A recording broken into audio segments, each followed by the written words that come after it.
ভোরের প্রথম আলোয় যমুনা নদী ঝলমল করছে, শান্ত জলে দূরের সাদা তাজমহলের ছায়া ভেসে উঠছে।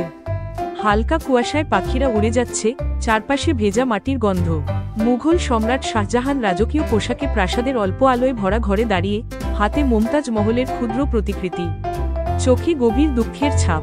সম্রাট তার স্থপতিদের সঙ্গে স্বপ্নের কথা বলছেন, মাকরানার সাদা মার্বেল, সারা সাম্রাজ্য থেকে আনা মূল্যবান পাথর, স্বর্গের মতো বাগান। কর্মী ও হাতিরা বিশাল মার্বেলের ব্লক টেনে নিচ্ছে নির্মাণ স্থানে। চারপাশে বাঁশের মাচা, ধুলোময় বাতাস, নতুনভাবে দাঁড়াচ্ছে তাজমহলের কাঠামো। শিল্পীরা মার্বেলে ফুলের নকশা খোদাই করছে, রত্ন পাথর বসাচ্ছে।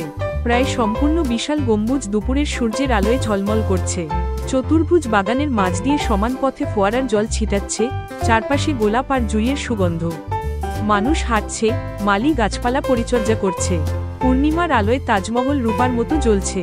শান্ত পানিতে তার প্রতিচ্ছবি স্পষ্ট ফুটে উঠেছে।